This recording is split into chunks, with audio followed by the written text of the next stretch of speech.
Artwork, critiques, Photoshop files, and reference sheets are all available on my Patreon. Well, hello there guys and girls, my name's Mikey, welcome back to my room, and I must apologise if I sound short of breath or a little bit weird. I do have a cold at the moment. However, I thought today we could make a very quick video and also do something a little bit different. You see, I'm often asked what drawing books I would personally recommend for learning things like drawing a figure or working out perspective or vehicles and so on, all the different things that you might want to be doing in your own artwork, and I thought I would go ahead and grab a small handful of my personal go-to books just off of the shelf and talk really quickly about the value that I've found in each one of them. And so a quick disclaimer, these aren't all of my drawing books. I've just picked out 7 in particular, which I find are very well put together.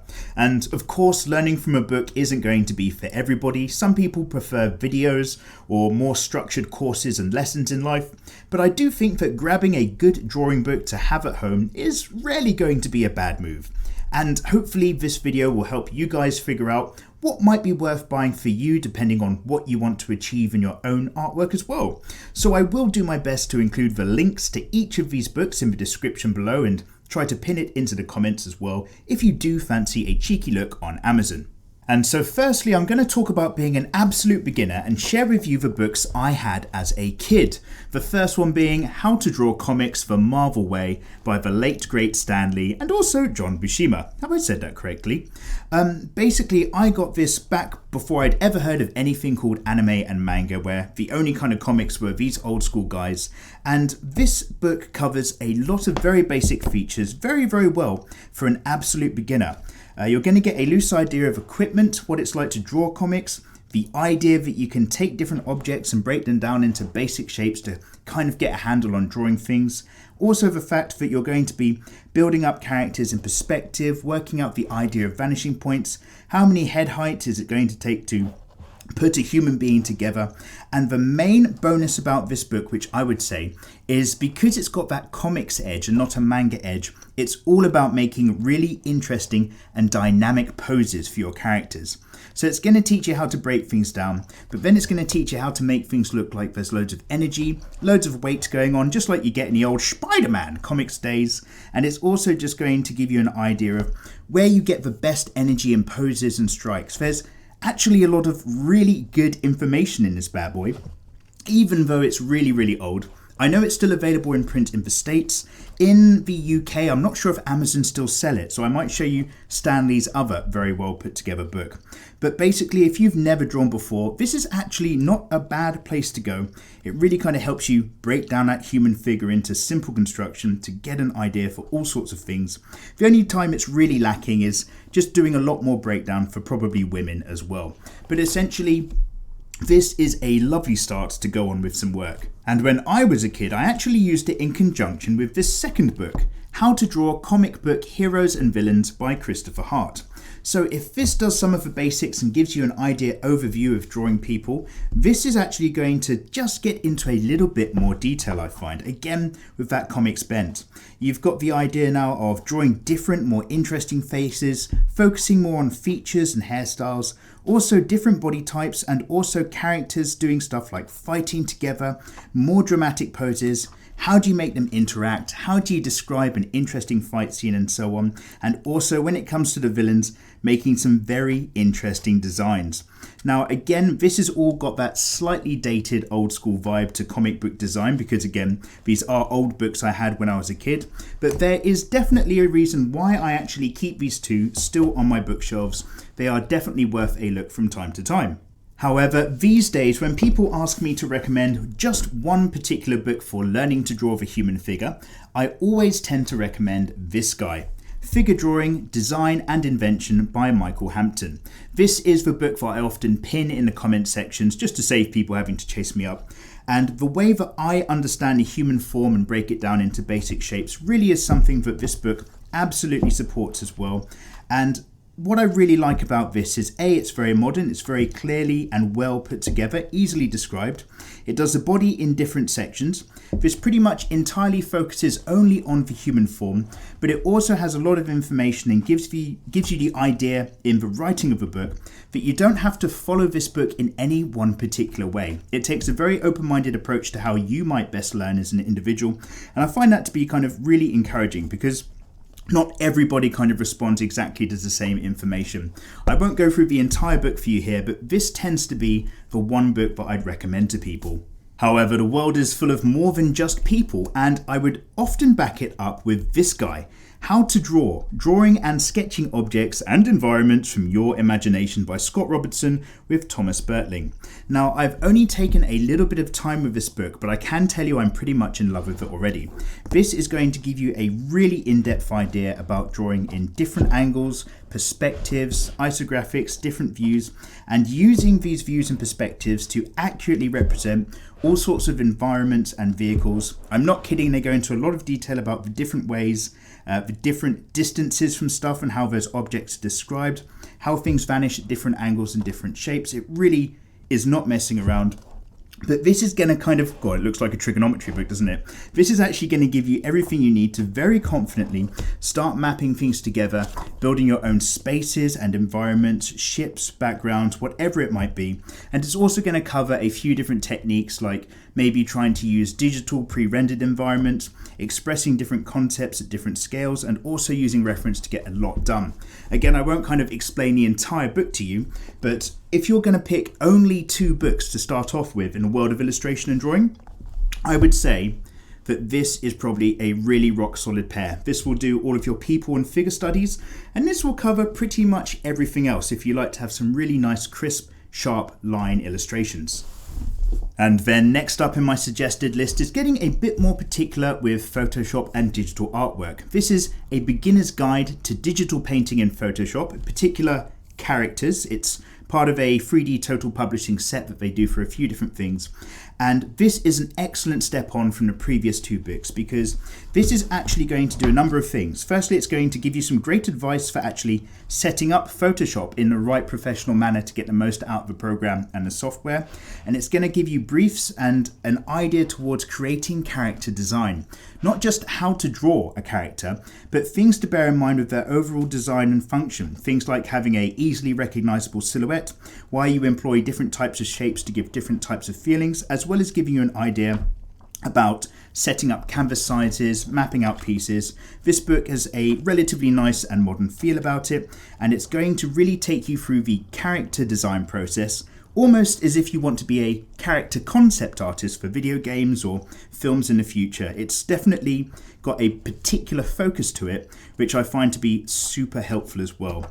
Also, it's worth noting, part of the set which it is, they also recommend a beginner's guide to digital painting in Photoshop.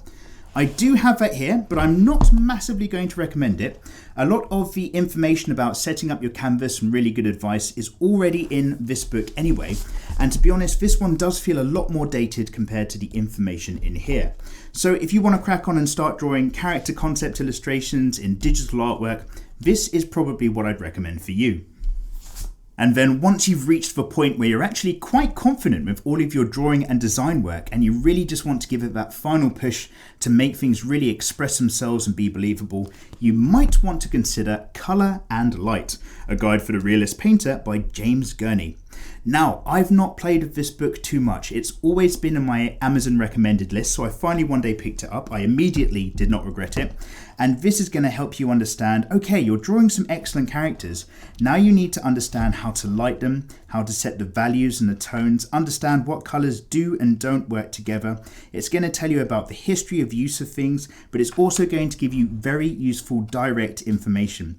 Different lights, different effects of light, different understandings of how colors work together and how they don't, and what's going to actually give your piece different things like a sense of atmosphere, a sense of warmth, a sense of coldness, a different touch, and how different things are going to affect each other light-wise as well. This book, when it comes to actually applying light and colour to your artwork, is incredibly comprehensive as well, and full of lovely, lovely examples. So yeah, I would also strongly recommend this if you've really already got your drawing and illustration and design game down, and now you need to actually start making those pieces really become artworks in their own right. And then lastly, I'd also like to just strongly recommend Manga in Theory and Practice, The Craft of Creating Manga by Hirohiko Araki. This is the guy who's responsible for making JoJo's Bizarre Adventure. This is not a how to draw book, this is a how to make a manga book. This actually really focuses for you guys on the idea of what's going to be important. Is it your story? Is it your characters? How do you pace and develop a plot? How do you have key through lines which are going to take you from the starting point of the story and knit everything together towards the end? And he talks about things like the golden path, essentially what is the core thing which will drive somebody to read your manga beyond the first couple of pages, and what is going to keep a reader coming back to your manga later on as your characters and your story develops. So if you want to imagine those previous books as being useful for actually getting everything down on the page, this is going to help you turn it into a compelling narrative. So again, strong recommendation if that's what you're into.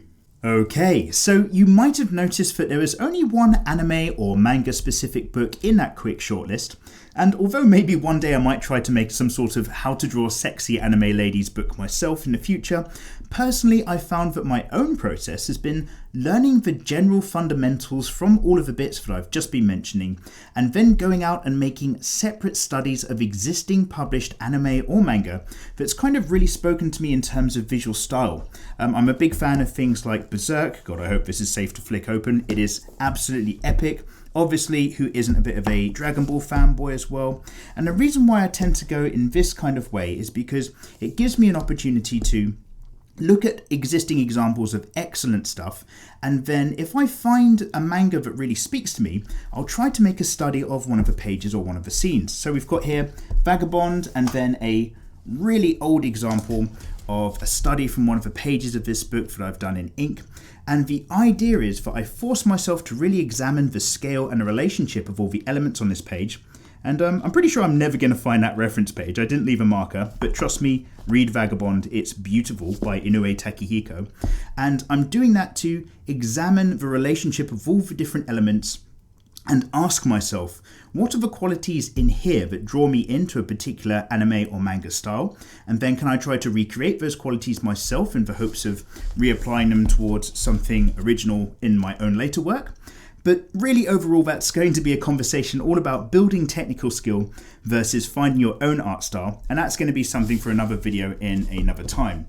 However, the reason that I went straight towards examining things like existing published manga is because personally I've come across a number of English language and Western produced books before, and they're all about drawing anime and manga characters, but although they're definitely full of a lot of very good information, I personally never really felt that the quality of the character illustrations in Western how to draw anime books were really kind of up to the style that I personally wanted to capture. Now, of course, I'm absolutely not trying to shit on anybody for making a book that helps people learn to draw. As you might have noticed, stuff like that does mean a lot to me. But my personal thinking is that if I don't want to study from something that isn't already at the standard that I hope to achieve, I don't want to learn from somebody who's creating artwork that isn't the kind of artwork I personally want to create. And seeing as there's so much excellent work out there already, in my book, why would you actually want to learn from less? So I tend to go directly to stuff like this, try to understand it and break it down, and in that way I'm really kind of pushing myself towards the types of character illustrations and style that I want to capture personally. And yes, I do appreciate all of that is a big ramble coming from an Englishman who does make beginner anime drawing tutorials. Now, there is actually a Japanese how to draw girls book, which is right up my alley by an artist called Hotengeki, adult warning, that does seem amazing. So I'll try to see if I can drop something on the screen. But because it's only been released in Japanese, there currently isn't an English translation.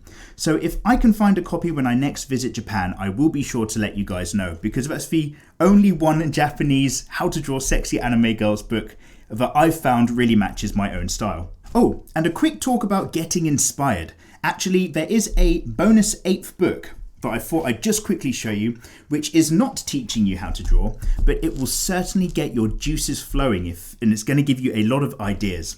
And that is Spectrum, Best in Contemporary and Fantastic Art. Essentially, it's got really high quality images inside. I've only got issues 25 and 24. It's a yearly publication and kind of like a competition breakdown. And this thing is absolutely fantastic when it comes to modern fantasy artwork. It's always going to be something where if I have a flick through this book, I actually end up getting massively engrossed and find myself just wanting to stop what I'm doing and paint something new and absolutely awesome as well. However, these books and all the others do cost a fair bit of money. So when it comes to inspiration, the other thing that I'd recommend is just grabbing an app on your phone called Pinterest. Now, I'm not sure if this will show up very clearly at all and in focus, but essentially this is an application that allows you to collect different images, and then once you kind of put your own together, i.e. focusing on anything you like, it could be cooking, gardening, but in my instance, anime, manga and fantastic artwork, what it starts to do is then suggest very similar images to you, and you end up building a massive collection of incredible reference material or artwork that's going to really inspire you to do your own thing. I'll just see if I can grab one of my boards. Here we go, I've got one just for manga and artwork as well. Let's see how clearly, there we go, that's starting to show up. And it's just me collecting images which I absolutely love, and because it understands what my tastes are, it's going to start suggesting excellent similar images as well. So this is a real life hard copy version of a fantastic high quality book that's going to get your juices flowing. Pinterest is a free app which is going to do the same thing. However, the problem with this on Pinterest is you're going to see fantastic art, but you're going to have a hell of a time actually finding the original copy or who the artist behind it was. It never references back. Okay, so that's really it, guys. I really do apologise for today's kind of book suggestion just being a bit of a rambling session. Again, it's just because I'm far too poorly to sit down at the moment and try to really put some effort into some kind of slightly keener drawing for you. But I did certainly want to share with you guys what a number of your options might be. And also, I thought if I put this list of good books together that I've personally enjoyed, now that whenever somebody asks me about drawing books, I can just be lazy and point them to this kind of video instead. But on a completely selfish note, if you guys at home have tried some other drawing or art books that I haven't mentioned, please do me a favour, get yourself in the comment section and let me know all about them so that I can check them out myself. Much appreciated. And of course, let us never forget a quick shout out to last month's patrons on Patreon, including Akumu Arts, Ethan M, Tenten, Homongchi L, Captain T Solar, Anthony C, Ryder2KX, Michael P, Carlos R, Fabio, Jamie, Marissa, Zahaki and Brendan J. Thank you so much for the support, guys. And worth a quick mention that after actually looking through all of my book selection recently, I just want you to know that I'm probably going to be scrapping my last Gina Proudmoore fan art. I'm going to be scratching that up again and painting in a different method after going through this collection because I just realised it wasn't quite up to standard. So don't worry, you lovely patrons, I will show you both copies, but I think you're probably going to see why one's going to be a bit better than the other. And of course, guys, if you are still right here at the end of this video, I bloody hope that you've gone ahead and clicked that subscribe button. Get yourself more free drawing tutorials in the future because this video is about to end. I love you, bye bye!